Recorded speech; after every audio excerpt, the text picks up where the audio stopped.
they held like machetes for him and forced him to kill another man. People saw their relatives being killed. Their aim was just to rape.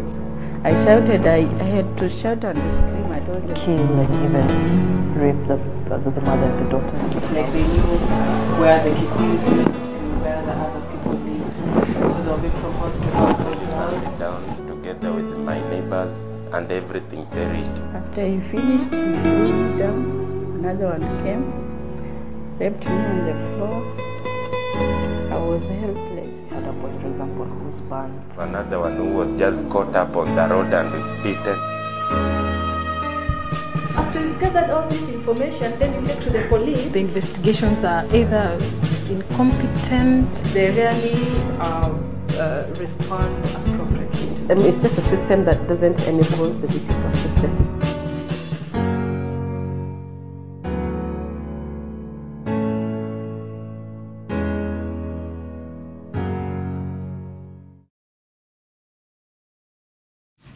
I saw in my country President Videla, who had a lot of power when he took office, and one day we prosecuted him in court.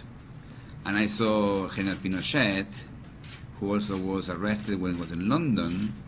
I saw President Milosevic, who was arresting in his own country.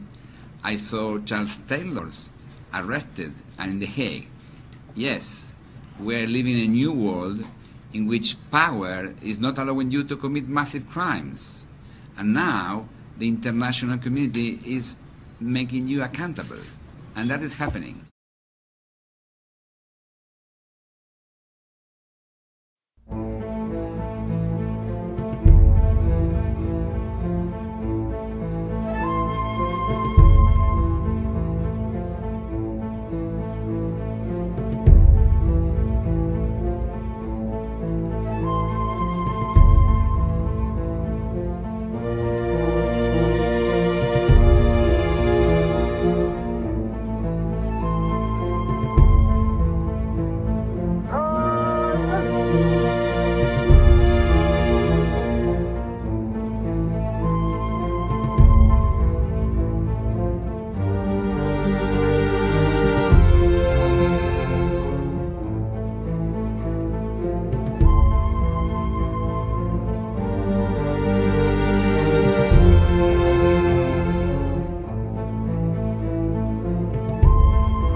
Corruption, insecurity, congested courts, cultural practices, and other factors deny the majority of Kenyans any access to justice.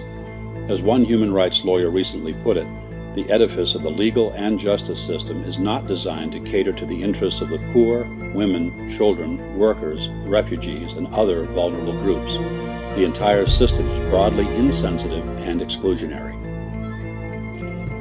That system of justice is now under international scrutiny following the violence that erupted after the 2007 presidential election. The International Criminal Court in The Hague, established under the Rome Statute in 2002, is charged with prosecuting genocide, war crimes, and crimes against humanity, including mass rape and other forms of sexual violence. As Kenya is a member of the court, the ICC has territorial jurisdiction over crimes of concern to the international community committed by Kenyan citizens.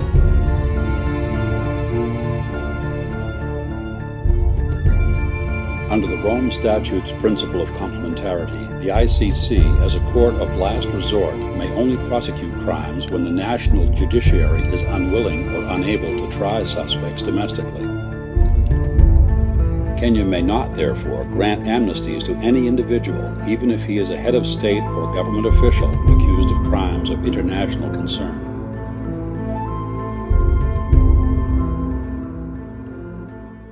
In December of 2010, the ICC's chief prosecutor, Luis Moreno Ocampo, released the names of 6 Kenyan nationals who were most responsible for crimes against humanity following the 2007 election. Wanadiwani rero napiga ngome, haya tiyo ngome. Doni nyosi rero fubine ngome, haya ngoma mbito fuza zike. Wanadiwani rero napiga ngome, haya siyo ngome. Doni nyosi rero fubine ngome, haya ngoma mbito fuza zike. Wanadiwani rero napiga ngome, siyo ngome. Toni nyosi rero fubine ngome, haya ngoma mbizo fuza zike. Wanadiwani rero napiga ngome, haya siyo ngome. Toni nyosi rero fubine ngome, haya ngoma mbizo fuza zike. Wanadiwani mimi napiga ngome, siyo ngome. Toni nyosi rero fubine ngome, haya ngoma mbito fuza zike. Wanadiwani rero napiga ngome, haya siyo ngome. Toni nyosi rero fubine ngome. To prosecute the 6 named individuals, the ICC must prove that the crimes meet the minimum level of severity, that they were part of a widespread or systematic attack, and that Kenya's courts have so far been unwilling or unable to prosecute those most responsible. This film is meant to address these same questions through data collection and interviews with police, health workers, and legal aid providers.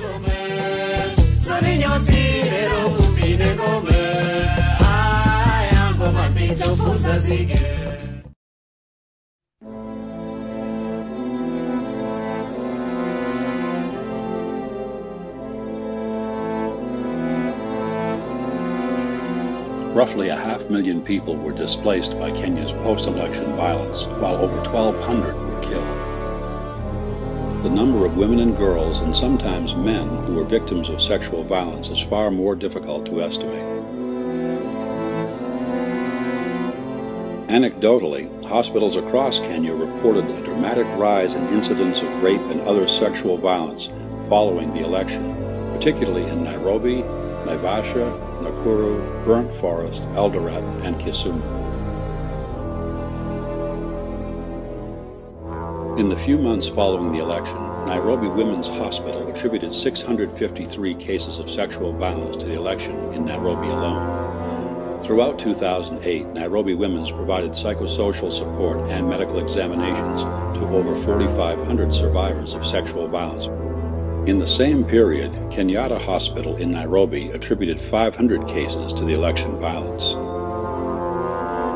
CARE Kenya processed 300 cases. The Independent Medico-Legal Unit, also in Nairobi, recorded over 800 cases of sexual and gender-based violence after the election.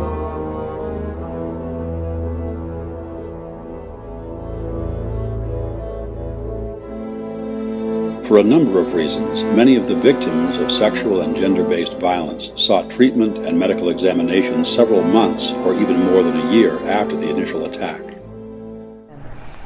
I wouldn't be able to give an exact figure because what happened until today, what is happening is that we are still receiving clients who are still coming to the center. An example is that, for example, sometime last year, 2009, and the violence was in 2007, we even had to go to Mount Elgon to actually treat all these women who are survivors of the post-election violence, and they still had issues like fistulas, they still had issues, one had, with HIV infection from that particular time. Although immediately they could not come, as you are aware, mobility was difficult, but we did see an increase in the numbers later when it was now more secure and people were able to move, from all over Nairobi. Okay. So the bulk of cases were in January or February? I would say it's after that. Really? I think more of the cases started coming in around March. Really? From March, April onwards. Yes. Then we started seeing, more numbers coming in.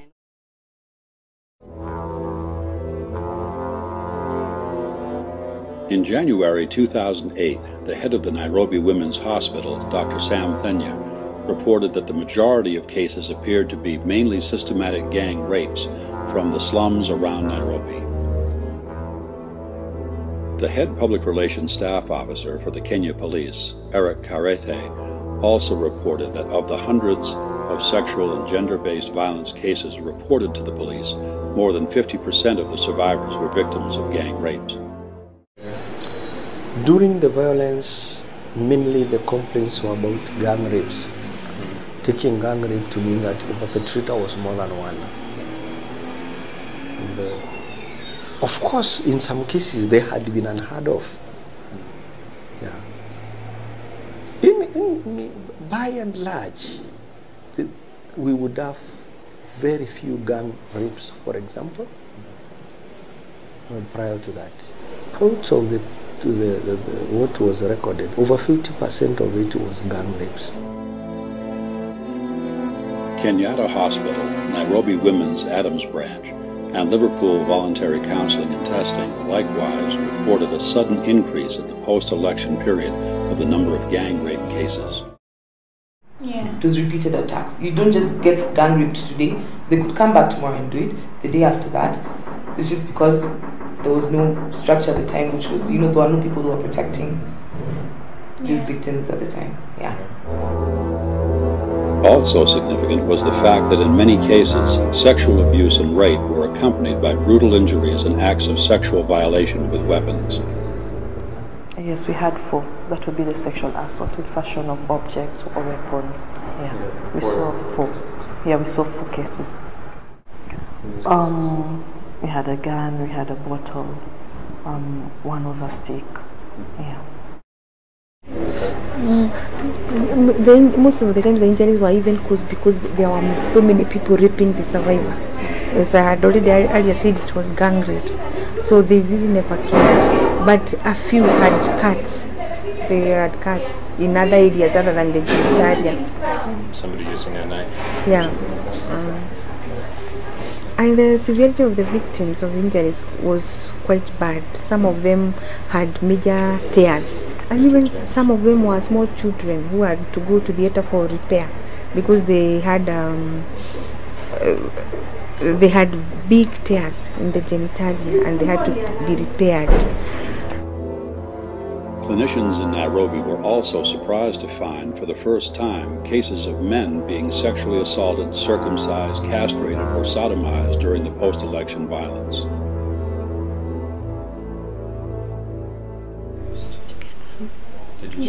Yeah, that time we did not get any man, but they came in with physical injuries.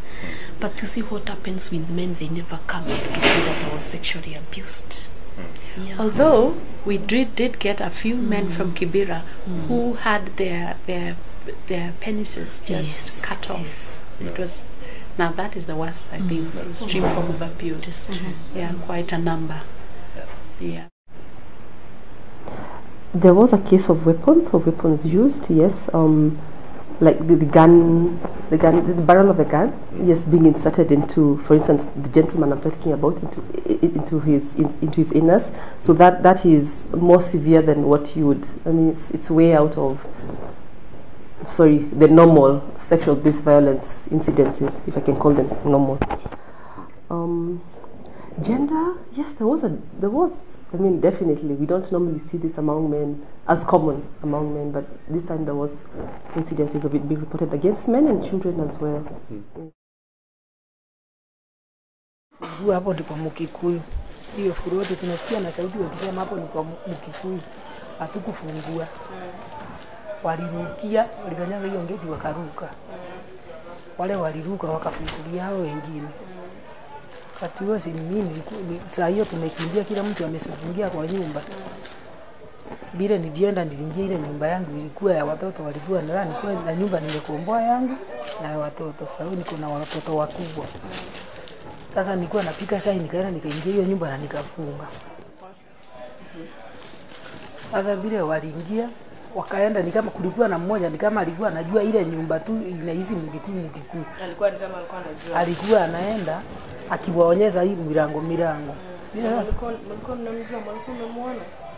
Huyo sasa sikuwa nimemwona.